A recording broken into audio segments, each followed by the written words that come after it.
ہم دیکھیں گے خداوند کے پاک کلام میں سے پیدائش کی کتاب اس کا 3 باب اس کی آیت نمبر 14 سے 19 تک، پھر اس کے بعد خروج کی کتاب میں سے ایک حوالہ دیکھیں گے، اور پھر اس کے بعد غلطیوں کے خط میں سے پیدائش کی کتاب اس کا 3 باب اور اس کی آیت نمبر 14 سے 19 تک۔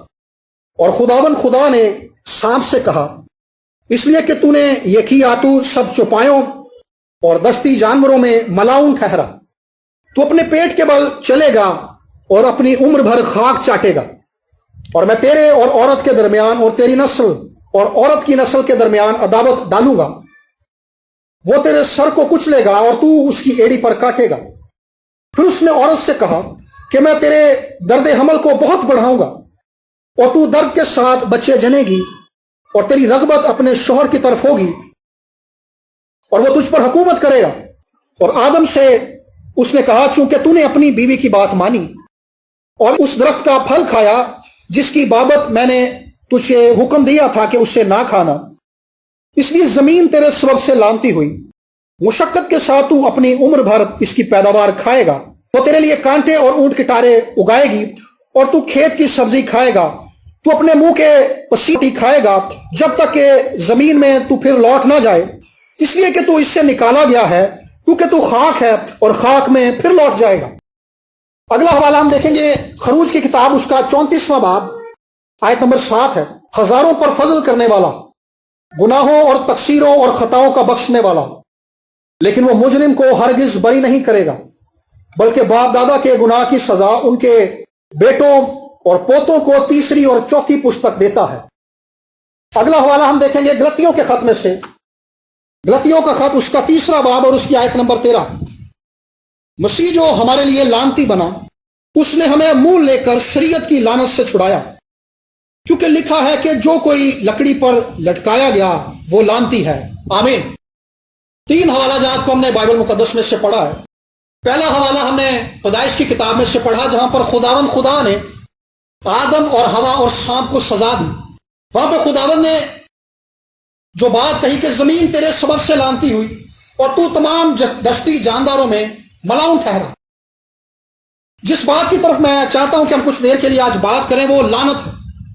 لعنت ہے، ملاؤن ہونا یا لعنتی ہونا ہے۔ انسان نے جب بھی خدا کے حکم کو رد کر دیا، انسان نے جب بھی خداوند کے حکم کو پیچھے پھینک دیا، خداوند کے حکم سے وہ دور چلا گیا، تو لعنت اس کے بدلے میں آ گئی۔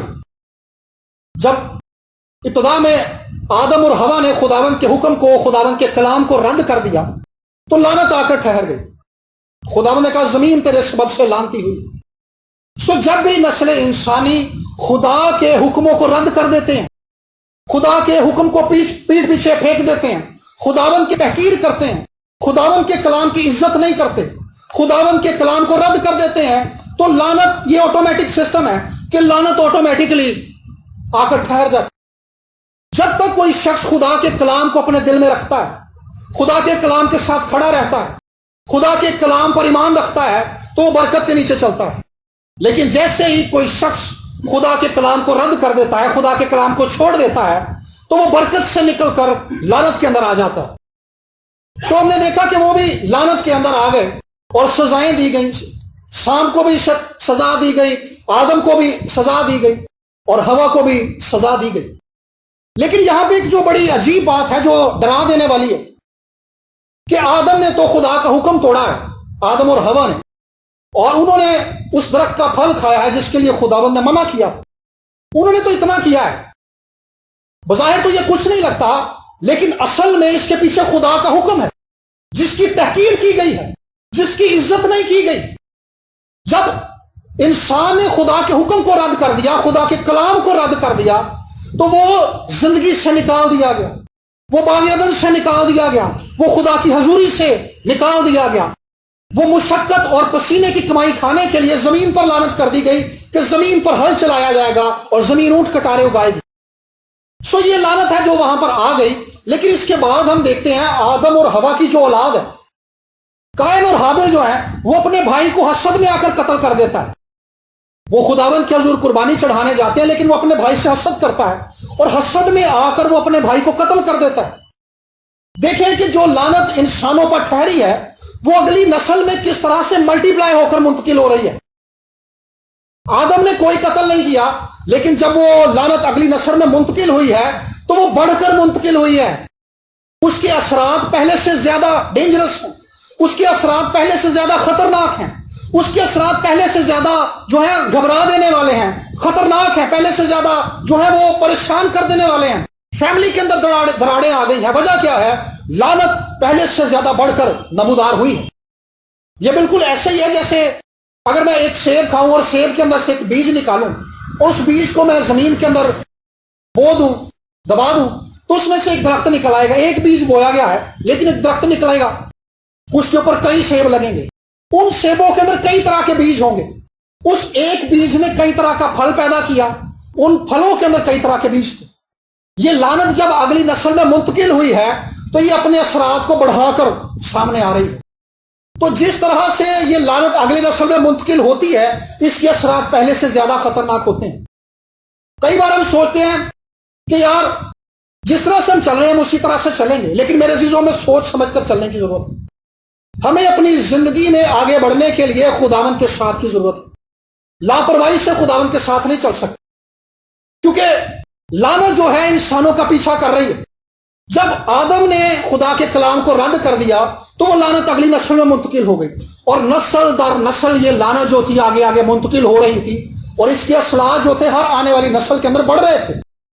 اگر کوئی بندہ یہ سوچتا ہے کہ یار میں دفتر کے اندر چھوٹی موٹی پھٹی لگا لیتا ہوں تو اس سے کوئی فرق نہیں پڑتا، اگر وہ بندہ پھٹی لگا رہا ہے تو اس کا بچہ فراڈیا ملٹی پلائی ہو کر آگے منتقل ہوگی۔ اس کے اثرات پہلے سے زیادہ خطرناک ہو کر سامنے آئیں گے۔ اس کی وجہ کیا ہے؟ یہ لعنت ہے، یہ لعنت ہے۔ اور یہ جب اگلی نسل میں منتقل ہوتی ہے تو پہلے سے زیادہ خطرناک طریقے سے ہوتی ہے۔ سو ہم نے آج اس بات کو ذہن میں رکھنا ہے، اس بات پر غور کرنا ہے کہ جو لعنت آدم کے گناہ کرنے کی وجہ سے منتقل ہوئی ہے، اس کے اثرات جو ہیں جب اگلی نسل میں جاتے ہیں وہ پہلے سے زیادہ بڑھ جاتی ہے۔ اس کی خرابیاں، اس کی تباہ کاریاں پہلے سے زیادہ ہوتی ہیں۔ سو کتنی نسلیں گزر گئیں، دیکھیں یہ کس قدر بڑھ رہی ہے ہر نسل کے اندر، کس قدر خطرناک طریقے سے ہر روز سامنے آتی ہے۔ لعنت کے دو حصے ہیں، ایک تو وہ ہے جو غیر ایمانداروں کی زندگی کے اندر بگاڑ ہے، اور دوسرا حصہ وہ ہے جو ایماندار ہیں، جو خدا کے ساتھ چلنے والے ہیں، چرچ بھی جاتے ہیں، کلام بھی سنتے ہیں، کلام سناتے بھی ہیں، خدمت بھی کرتے ہیں، ہدیہ بھی دیتے ہیں، چرچ کے اندر بھی خدمت کرتے ہیں، لیکن اس کے باوجود ان کی زندگی کے اندر رکاوٹ ہے۔ یہ رکاوٹ وہ لعنت ہے جو ہمیں خدا کی برکت کو پانے سے دور رکھتی ہے۔ ہم کوئی بھی کام شروع کرنے لگیں اس کے اندر رکاوٹ آ جاتی ہے۔ کاروبار شروع کریں اس کے اندر ایک ایسی رکاوٹ آتی ہے کہ کاروبار ہم شروع ہی کرنے لگتے ہیں، پہلا دن ہوتا ہے تو کچھ ایسا ہو جاتا ہے کہ کاروبار سرے سے ختم ہو جاتا ہے۔ سارا سال ہم نوکری پر بڑی محنت کرتے ہیں، لیکن جب پروموشن کی باری آتی ہے تو پروموشن کسی اور کا ہو جاتا ہے۔ اس بندے کو ساری زندگی بہت سے گالیاں پڑ رہی ہوتی ہیں، لیکن پروموشن اس بندے کا ہو جاتا ہے۔ گھر بنانا شروع کرتے ہیں تو کوئی عزیز ہوتا ہے جس سے چوٹ لگ جاتی ہے گر کے، سارا پیسہ جو گھر بنانے کے لیے جمع کیا ہوتا ہے وہ اس کی بیماری پر لگ جاتا ہے، گھر کا کام وہیں رک جاتا ہے۔ بچوں کی پڑھائی شروع ہوتی ہے، بچے پیپر دینے لگتے ہیں، بچے بیمار ہو جاتے ہیں۔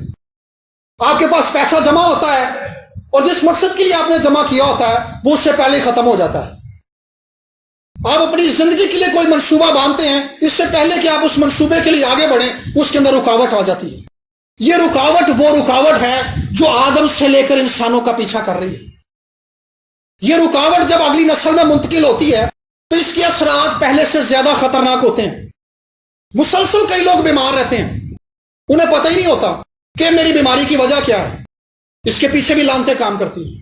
کئی بار کیا ہوتا ہے، گھرانے کے سارے لوگوں کی ایک ہی بیماری ہوتی ہے، سب کی ٹانگیں درد ہو رہی ہیں، سب کے سر میں درد ہو رہی ہے، اس کے پیچھے بھی ایک لعنت ہے جس نے اس گھرانے کو گھیرا ہوا ہے۔ کئی طرح کی ایسی بیماریاں جو نسل در نسل منتقل ہوتی ہیں، یعنی باپ کو کوئی بیماری تھی وہ آگے بیٹے کے اندر منتقل ہو گئی، باپ ذہنی مریض تھا وہ آگے بیٹے کے اندر بھی منتقل ہو گئی۔ وجہ کیا ہے؟ یہ نسلی لعنتیں ہیں جو نسل در نسل زندگیوں کا پیچھا کرتی ہیں، اور لعنتیں جو ہے زندگیوں کا پیچھا نہیں چھوڑتی۔ ہم نے ابھی خروج کی کتاب میں سے پڑھا کہ میں باپ دادا کے گناہ کی سزا تیسری اور چوتھی پشت تک دیتا ہوں۔ دیکھیں یہ نسل در نسل منتقل ہوتی ہیں۔ خدا اس کلام کو جس کی تحقیر کی جاتی ہے اس کے اثرات سے میں نہیں نکالتا، اس کے اثرات کو بھگتنا پڑتا ہے ہر انسان کو۔ کیونکہ ہم نے خدا کے کلام کی تحقیر کی ہوتی ہے، ہمارے باپ دادا نے خدا کے کلام کی تحقیر کی ہوتی ہے۔ کئی بار ہم ایسے لوگوں کے ساتھ رہتے ہیں جن کی موجودگی کی وجہ سے ہماری زندگی پر لعنت ٹھہر جاتی ہے۔ ہمارے کچھ ایسے دوست ہوتے ہیں، کچھ ایسے عزیز ہوتے ہیں، ہمیں ان کا ساتھ بڑا اچھا لگتا ہے، ان کا ساتھ ہماری زندگی میں لعنت کا باعث ہوتا ہے۔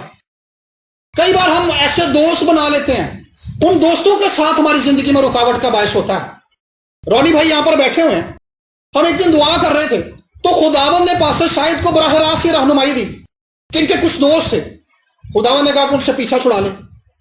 تو بھائی ایک لمبے عرصے سے جو ہے ڈاگز کا بزنس کرتے ہیں، ڈاگز کی بریڈ کرواتے ہیں، لیکن آج تک ان کے پاس ڈاگ بریڈ نہیں کیے تھے، تقریباً 15-20 سال سے بھائی۔ لیکن جیسے ہی ان لوگوں سے پیچھا چھڑایا گیا، بھائی نے خدا کے اس کلام کو قبول کیا اور ان لوگوں کو خیر بات کا، ان کی دوستی کو رد کر دیا اور اس راستے کو اختیار کیا جو خداوند نے دکھایا تھا۔ تو بھائی کے گھر میں ڈاگ بھی بریڈ کیے، اور آپ یقین کریں جب ڈاگز نے بریڈ کیا تو دوسری منزل سے گر گیا، پھر بھی اسے کچھ نہیں ہوا۔ وجہ کیا ہے کہ اس لعنت سے پیچھا چھڑانے کے لیے جو راستہ خدا نے دکھایا ہے اس راستے کو تھام لیا گیا ہے، ان لوگوں سے پیچھا چھڑا لیا گیا ہے جن کے باعث ہماری زندگی کے اندر رکاوٹ آتی ہے۔ ہمیں کئی بار پتہ ہی نہیں لگتا، کئی بار ہم سوچتے ہیں یار میں تو ایماندار ہوں، ایمانداروں کی زندگی کے اندر بھی لعنتیں کام کرتی ہیں۔ آپ یقین کیجئے مجھے جب سے اس بات کی سمجھ آئی ہے، میں نے خدا کی حضوری میں بیٹھ کر توبہ کی ہے اس بات کے لیے۔ میں نے کہا خداوند مجھے نہیں پتا میرے باپ دادا نے کیا کیا تھا، تیرے کلام میں لکھا کہ تو باپ دادا کے گناہ کی سزا پشت در پشت دیتا ہے، تیسری اور چوتھی پشت تک دیتا ہے۔ میرے دادا نے کچھ کیا، پردادا نے کچھ کیا، ان کے پردادا نے کچھ کیا، ان کے اثرات جو ہے نسل در نسل آتے ہیں۔ کیا ہوتے ہیں جی؟ نسل در نسل آتے ہیں۔ کئی بار ہم سوچتے ہیں میں نے تو کچھ نہیں کیا، میرا باپ ہی بڑا اچھا آدمی تھا، لیکن اس کے اثرات جو ہوتے ہیں ہمارے پیچھے پشتوں میں کہیں چھپے ہوتے ہیں، ہمیں ان کا نہیں پتہ ہوتا۔ آپ یقین کریں جس دن مجھ پر یہ بات کھلی میں نے خداوند کے حضور بیٹھ کر معافی مانگی۔ میں نے کہا خداوند جب انہوں نے تیرا گناہ کیا تو میں نے ہی کیا تھا، جب آدم نے تیرا گناہ کیا تو اس میں نے بھی تیرا گناہ کیا تھا، جب وہ تیری سزا کا مستحق تھا تو میں بھی مستحق تھا۔ خداوند مجھے نہ صرف میرے گناہ بخش دے بلکہ مجھے ان کے اثرات سے بھی نکالے، ان کے اثرات سے بھی نکالے۔ سو یہ لعنتیں جو ہیں یہ نسل در نسل منتقل ہوتی ہیں اور ان کے اثرات جو ہیں پشت در پشت دکھائی دیتے ہیں۔ کئی بار ہم سوچ رہے ہوتے ہیں کہ شاید میں ایسے ہی بس قرض کے نیچے دبتا چلا جا رہا ہوں، ہم ایک قرضہ لیتے ہیں اس کے بعد ہمیں دوسرا قرضہ لینا پڑتا ہے، کام پھر ہمارا چھوٹ جاتا ہے، قرضہ دینے کے لیے بھی کوئی ذریعہ نہیں ہے، ہم اور قرضہ اٹھا لیتے ہیں۔ انسان کی حالت مسلسل خراب سے خراب تر ہوتی جاتی ہے۔ وجہ کیا؟ اس کے پیچھے لعنت ہوتی ہے، وہ لعنت ہوتی ہے جو نسل در نسل پیچھا کر رہی ہوتی ہے۔ ایک خاتون تھی، وہ خداوند کے خادم کے پاس آئی اور وہ ایماندار تھی اور وہ اسرائیلی تھی بیسیکلی، اور وہ مسیح پر ایمان لے آئی، اس نے بپتسمہ بھی لے لیا، اسے پاکرو کا بھی بپتسمہ مل گیا، لیکن اس کے باوجود اس کی جو ہاتھوں کی انگلیاں تھیں وہ ٹیڑھی تھی، مڑی ہوئی تھی۔ اس کی سہیلی نے اسے کچھ ریکارڈنگز دی جس میں پیغامات تھے، تو جب بھی انہیں سننے لگتی وہ کیسٹ پھنس جاتی تھی، جیسے سننا شروع کرتی تھی وہ جو کیسٹس تھی وہ ان کی ریل پھنس جاتی تھی۔ اور اس کی زندگی کے اندر جب وہ خادم بتاتا کہ جیسے ہی میں نے اس کو دیکھا مجھے اس بات کی سمجھ آ گئی تھی کہ اس کی انگلیوں کے مڑنے کی وجہ یہ ہے کہ لعنت اس کا پیچھا کر رہی ہے، یہ ایماندار ہے، یہ روح سے معمور ہے، یہ خدا کے ساتھ چلنے والی ہے، خدا سے محبت کرنے والی ہے، لیکن اس وقت اس کی بیماری کی وجہ جو ہے وہ لعنت ہے جو اس پر ٹھہری ہوئی ہے۔ تو اس نے پوچھا کہ بہن آپ کیا کرتی ہیں؟ اس نے کہا جی میں کسی بہت بڑی کمپنی کے اندر ساؤتھ افریقہ کے اندر ایک سی او کی سیکٹری ہوں، وہ بہت پڑھی لکھی تھی، پی ایچ ڈی کی ہوئی تھی اس نے، اور اس نے کہا کہ ایک دن میرا باس میرے پاس آیا اور اس نے مجھے کہا کہ کچھ چیزیں ہیں جو میں آپ سے لکھوانا چاہتا ہوں، آپ ٹائپ کر دیں کمپیوٹر پر۔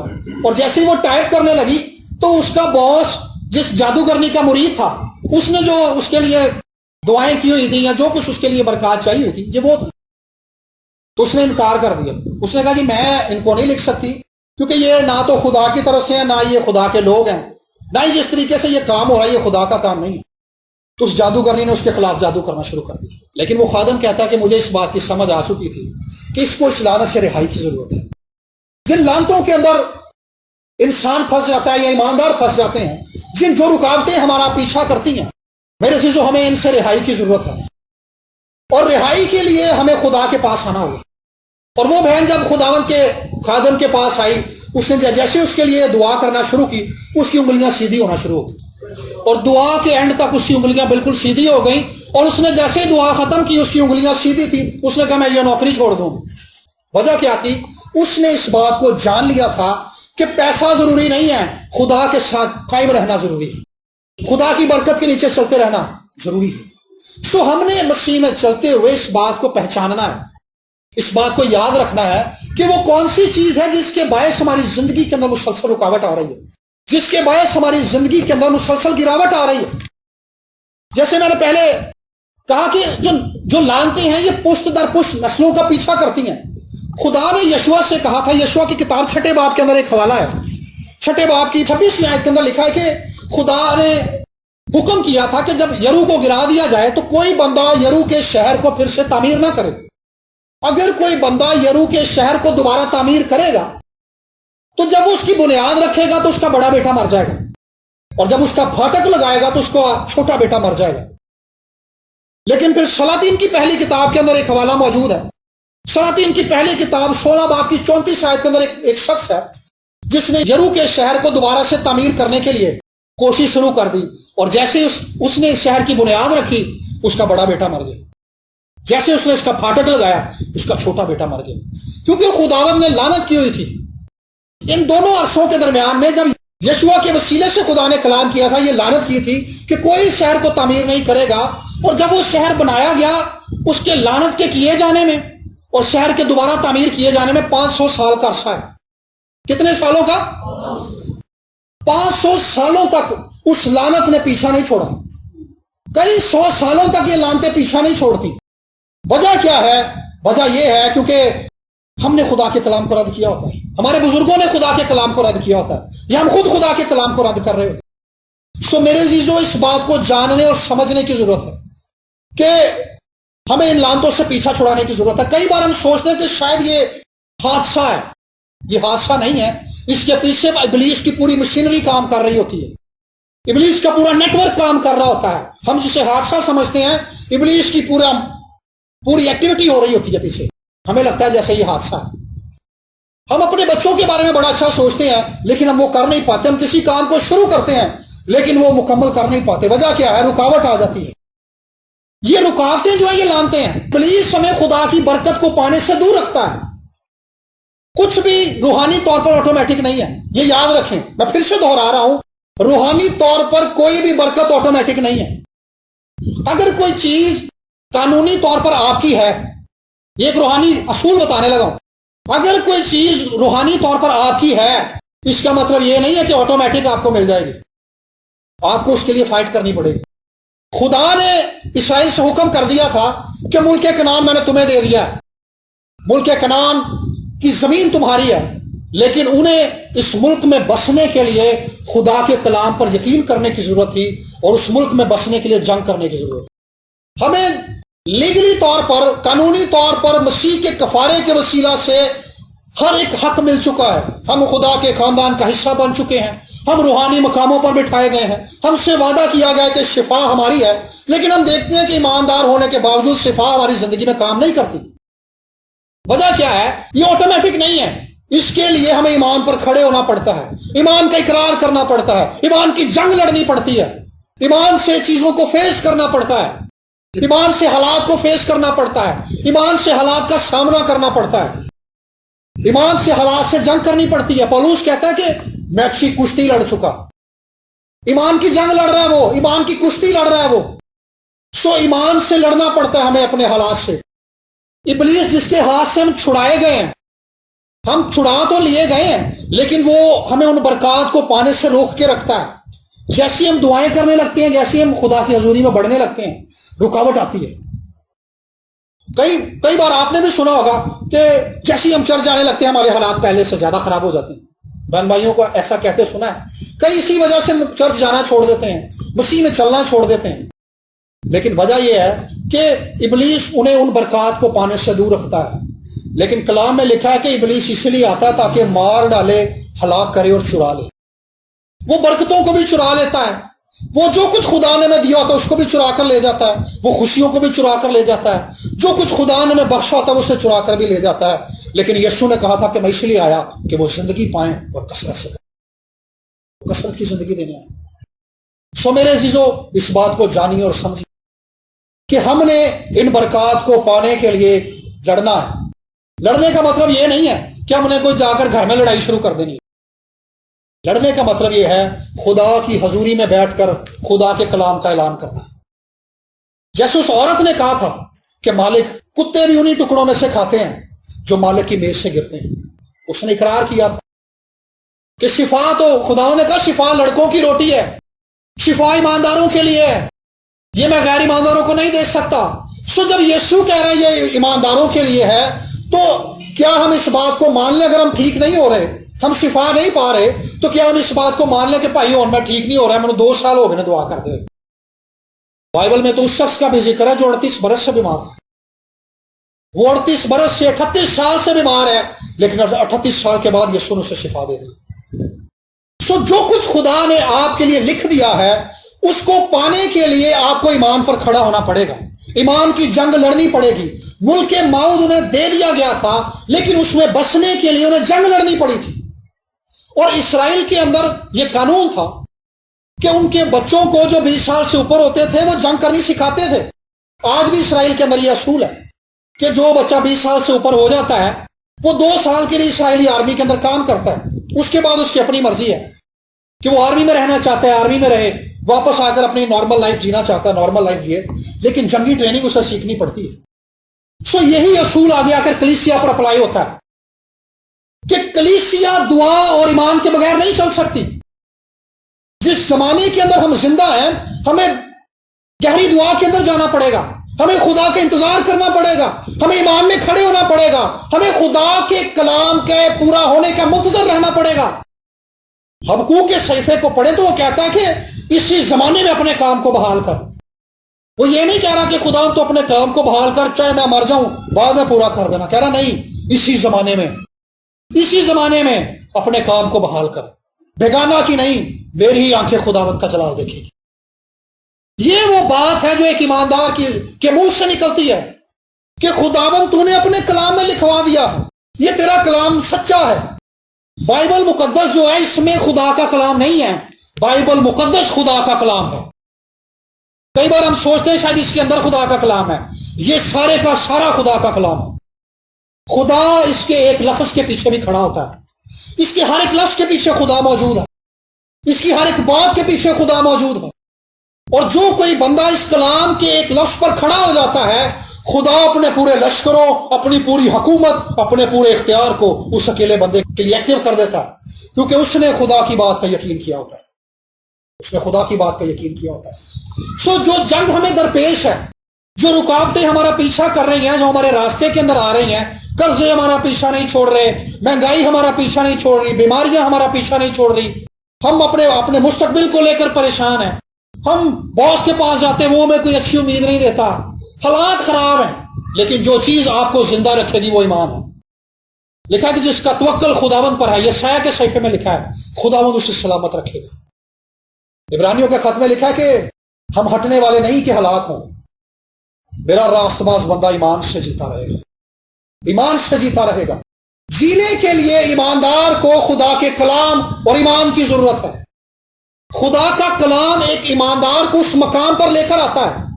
ہوتا کیا ہے کہ ابلیس کسی بھی ایماندار کو سچائی کو جاننے سے دور رکھتا ہے، کیونکہ یسوع نے کہا تھا کہ سچائی سے واقف ہوگے تو سچائی تمہیں آزاد کرے گی، تو وہ سچائی سے واقف ہی نہیں ہونے دیتا، وہ ہمیں اس بات کو جاننے ہی نہیں دیتا کہ مسیح یسوع کے ہم میراث ہیں۔ جو کچھ ہم میراث ہونے کا مطلب یہ ہے کہ جو کچھ لیگلی طور پر یسوع مسیح کا ہے، خدا کا بیٹا ہوتے ہوئے، وہ سب کچھ ہمارا ہے۔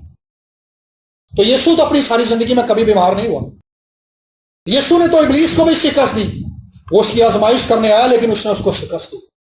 سو میرے عزیزو، اس بات کو جاننے کی ضرورت ہے کہ لعنتیں نسل در نسل پیچھا کرتی ہیں، اور یہ جب اگلی نسل میں منتقل ہوتی ہیں تو پہلے سے زیادہ خطرناک طریقے سے آتی ہیں۔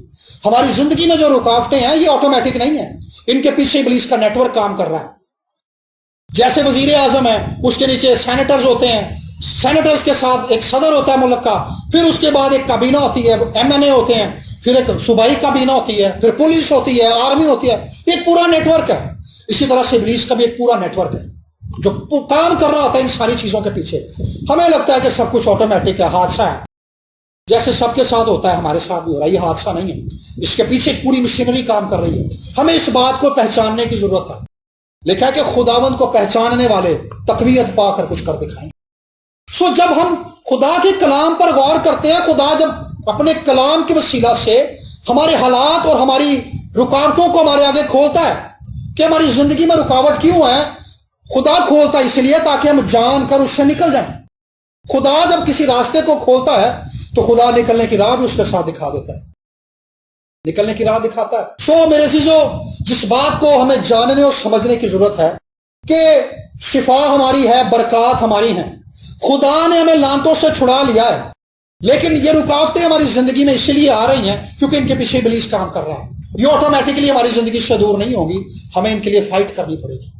ہمیں دعا میں بیٹھنا پڑے گا, ہمیں روزے میں بیٹھنا پڑے گا, ہمیں خدا کے طالب ہونا پڑے گا, ہمیں اپنے گناہوں سے معافی مانگنی پڑے گی اور خدا سے کہنا پڑے گا کہ خداوند یہ بات تیرے کلام میں لکھی ہے, چاہے یہ زمین ٹل جائے, چاہے یہ سیلاب آ جائے, یہ زمین الٹ جائے, لیکن تیرا یہ کلام قائم رہے گا. ہمیں آج خداوند کے اس طور سے طالب ہونے کی ضرورت ہے, اس طور سے طالب ہونے کی ضرورت ہے. اگلا حوالہ ہم نے پڑھا کہ یسوع مسیح لعنتی بن گیا ہمارے لیے. کیا بن گیا جی؟ لعنتی بن گیا. تو ابلیس کا خیال یہ تھا جب دنیا کے گناہ اس پر لاد دیے جائیں گے تو جب گناہ کسی پر آتے ہیں تو وہ آٹومیٹکلی لعنتی بن جاتا ہے. اسے یہ تھا کہ جب لعنتیں کسی پر آتی ہیں تو لعنت اسے کھا جاتی, لعنتیں مار دیتی ہیں, لعنتیں زندگی چھین لیتی ہیں. تو اس کا خیال تھا ابلیس کا کہ جب لعنتیں اس پر بھی آئیں گی تو لعنتیں اسے بھی کھا جائیں گی. لیکن ابلیس یہ نہیں جانتا تھا کہ جب یسوع پر دنیا کے گناہ لاد دیے جائیں گے, جب وہ ہماری بدکرداریوں کو اٹھا لے گا, جب وہ صلیب کی جانب بڑھے گا, جب وہ کوڑے کھائے گا, جب اس پر سیاست کی جائے گی, جب ہماری بدکرداری اس پر لاد دی جائے گی, جب وہ گناہوں کو اٹھا لے گا اور لعنتی بن جائے گا تو وہ لعنتوں کو سزا دے گا. یسوع مسیح نے لعنتی بن کر لعنتوں پر سزا کا حکم کر دیا ہے. دیکھیں کیسی فتح کی بات ہے. پولس رومیو کے خط کے 8ویں باب کے اندر کہتا ہے کہ یسوع مسیح نے بدن میں ظاہر ہو کر گناہ کو سزا دی ہے, گناہ کے بدن کو سزا دی ہے. سو جب وہ بدن کے اندر ہے, جب اس نے لعنتوں کو اٹھا لیا اور وہ لعنتی بن گیا ہے, وہ لعنتی اسی لیے بن گیا تھا وہ لعنتوں کو اپنے اوپر لے لے اور لعنت پر سزا کا حکم کر دے. یہ لعنتیں جو بادشاہوں کو کھاتی چلی آ رہی ہیں, یہ لعنتیں جو انسانوں کو کھاتی چلی آ رہی ہیں, لعنتیں جو نسل در نسل منتقل ہو رہی ہیں, اس نے لعنتوں پر سزا کا حکم کر دیا ہے. اس نے لعنتوں پر لعنت کر دی ہے, اس نے لعنتوں کو بے اثر کر دیا ہے, اس نے لعنتوں کو بنی انسان سے دور کر دیا ہے اور ان کا برملا تماشا بنا کر مردوں میں سے زندہ ہو گیا. اگر یسوع مسیح صلیب پر مر کر مرا ہی رہتا تو اس کا مطلب یہ تھا کہ لعنت نے اس کو کھا لیا ہے, لیکن وہ مردوں میں سے زندہ ہو کر لکھا اس نے موت کا برملا تماشا بنایا. اس نے کہا موت تیرا ڈنگ کہاں رہا, تیری فتح کہاں رہی. اس نے لعنتوں کو ڈسٹرائے کر دیا ہے, اس نے ابلیس کو تباہ کر دیا ہے. وہ لعنتیں جو انسان کو کھاتی چلی آ رہی تھی, اس نے خود لعنتی بن کر ان لعنتوں پر سزا کا حکم کر دیا ہے. یہ لعنتیں ہمارا کچھ نہیں بگاڑ سکتی میرے عزیزو. یہ وہ حقیقت ہے جسے آج ہر ایک ایماندار کو جاننے کی ضرورت ہے. یہ وہ سچائی ہے, یہ وہ سچ ہے جسے آج ہمیں جاننے اور اپنانے کی ضرورت ہے کہ یسوع مسیح لعنتی بن گیا تاکہ وہ لعنتوں کو اپنے اوپر اٹھا لے, تاکہ وہ ہماری بیماریاں اٹھا لے, تاکہ وہ ہمارے گناہ اٹھا لے, تاکہ وہ ہمارے بدکرداریاں اپنے اوپر اٹھا لے اور انہیں ہمیشہ کے لیے صلیب پر جڑ دے اور خود مردوں میں سے زندہ ہو کر ہمارے لیے زندگی مقرر کر دے, زندگی مقرر کر دے. سو میرے عزیزو, ہم لعنتوں کے نیچے رہنے کے لیے بلائے نہیں گئے, ہم زندگی میں چلنے کے لیے بلائے گئے. جب یسوع مسیح زندہ ہوا ہے, جب اس موت اس کا کچھ بگاڑ نہیں سکی, تو یاد رکھیے جس خدا نے ہمیں مسیح میں شامل کیا ہے اس نے مسیح کے جی اٹھنے میں بھی ہمیں شامل کیا. جس طرح سے اس نے موت کا برملا تماشا بنایا اور وہ خدا کا پلوٹا ٹھہرا, وہ خدا کا اکلوتا ٹھہرا, اسی طرح سے ہم بھی مردوں میں سے زندہ ہونے کے وسیلہ سے خدا کے بیٹے کہلائیں گے. آئیے اس فتح مندی کو انجوائے کیجئے اور اس بات کے لیے خداوند کی شکر گزاری کیجئے. اس بات کو جانیے, کئی بار لعنتیں انسانوں پر اس لیے ٹھہرتی ہیں, زندگیوں کا پیچھا اس لیے کرتی ہیں کہ ہم نے غیر قوموں کے ساتھ عہد و پیمان کیے ہوتے ہیں, غیر قوموں کے ساتھ ہمارا ایسا تعلق ہوتا ہے اور ہم اس میں مسلسل چل رہے ہوتے ہیں. ان کی وجہ سے ہماری زندگیوں پر لعنتیں ٹھہری ہوتی ہیں. ہمارے آباء و اجداد جو تھے, میرے جو آباء و اجداد تھے وہ سکھ تھے, وہ خدا کو ماننے والے نہیں تھے. خدا کو نہ ماننے کی وجہ سے، خدا کو رد کرنے کی وجہ سے لعنتیں ان پر تھیں، اور یہ لعنتیں آگے اگلی نسل میں منتقل ہوتی ہیں۔ کئی بار ہم اپنے منہ سے ایسے الفاظ بول دیتے ہیں جس کی وجہ سے ہم خدا کی تکفیر اور تحقیر کر دیتے ہیں، اس وجہ سے لعنتیں ہمارا پیچھا کرتی ہیں۔ آپ یقین کیجئے، میں نے جب اس بات کو جانا اور سمجھا، میں نے اس بات کے لیے بھی خداوند سے درخواست کی، میں نے کہا خداوند جو غلطیاں میں نے کی ہیں وہ ان کی سزا میری آگے پشتوں میں نہ جائے، اس کے لیے مجھے معاف کر، اس کے لیے مجھے معاف کر دیں۔ سو میرے عزیزو، اس بات کو جانیے اور سمجھیے کہ یسوع نے لعنتوں کو اپنے اوپر اٹھا لیا ہے۔ تین اہم باتیں، ایک تو ہمیں معافی مانگنے کی ضرورت ہے، دوسرا ہمیں ایمان کی جنگ لڑنے کی ضرورت ہے، یقین کرنے کی ضرورت ہے کہ برکات ہمارے لیے مقرر کر دی گئی ہیں، اور اگلی اہم بات یہ ہے جو حقیقی سچائی ہے کہ یسوع خود لعنتی بن گیا ہے تاکہ وہ لعنتوں کو اپنے اوپر اٹھا لے اور ہمیں ہمیشہ کے لیے لعنتوں سے آزاد کر دے۔ سو آئیے، جب رکاوٹیں ہماری زندگی میں آنے لگیں، جب ہمارے کاموں کے اندر رکاوٹیں آئیں، بزنس کے اندر رکاوٹیں آئیں، لائف کے اندر رکاوٹیں آئیں، فائنانس کے اندر رکاوٹیں آئیں، اور برکات ہم لگے کہ ہم سے دور چلی گئی ہیں، تو یاد رکھیے کہ یسوع نے لعنتوں کو ہمیشہ کے لیے صلیب پر لٹکا دیا ہے۔ جیسے یسوع کو صلیب پر لٹکا دیا گیا تھا، اسی طرح سے یسوع نے ان لعنتوں کو صلیب پر لٹکا دیا ہے، اور خود مردوں میں سے زندہ ہو کر قدرت کے ساتھ خدا کا بیٹا ٹھہرا۔ سو آئیے، وہ خدا کا بیٹا ہے، وہ خدا ہے، وہ چاہتا ہے کہ جس فتح میں اس نے ہمیں اپنی موت کے وسیلہ سے شامل کیا ہے، وہ پوری کی پوری فتح ہماری زندگیوں کے اندر کام کرے۔ آدھی فتح نہیں، آدھی برکت نہیں، پوری برکت، پورا جلال، پورا زور، پورا اختیار اور پورا روح کا زور ہماری زندگیوں کے اندر کام کرے۔ سو آئیے، اس بات کو یاد رکھیے کہ یہ لعنتیں جو زندگیوں کا پیچھا نہیں چھوڑ رہی، اس کے لیے یسوع نے ایک بھاری قیمت ادا کی۔ یسوع خود لعنتی بن گیا۔ دیکھیں خدا کی کیسی کمال حکمت ہے کہ وہ خود لعنتی بن گیا تاکہ وہ ہمیں ہمیشہ کے لیے اس لعنت سے چھڑا دے، ہمیں ہمیشہ کے لیے لعنتوں سے اور ہماری زندگی میں موجود رکاوٹوں سے آزاد کر دے۔ کئی بار خوف زندگیوں کا پیچھا کر رہے ہوتے ہیں، ناگہانی خوف اور ناگہانی جو نیگیٹو تھاٹس ہیں، ان کے پیچھے بھی لعنتیں کام کرتی ہیں۔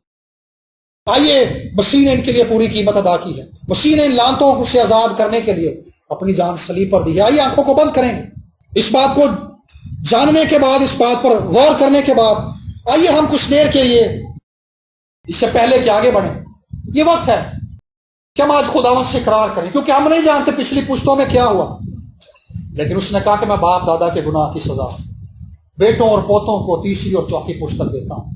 500 سال تک اس کے اثرات ختم نہیں ہوئے۔ میرے عزیزو، ہم مسیح میں ہیں، یسوع نے ہماری لعنتیں اٹھا لی۔ سو آئیے آج ان لعنتوں سے رہائی کے لیے اس سے دعا کریں گے، اس سے کہیں گے مجھے معاف کر دے، مجھے آزاد کر دے۔ آٹومیٹک کچھ نہیں ہوگا، اس سے کہیں گے مجھے قوت دے دے، میں ان لعنتوں کے مقابلے میں جنگ کروں گا، اور جو بات آپ کو قوت دے گی وہ مسیح کی صلیبی موت ہے، مسیح کا مردوں میں سے جی اٹھنا ہے۔ اس سچائی کو یاد رکھیے، لعنتیں آپ کا کچھ بگاڑ نہیں سکتی۔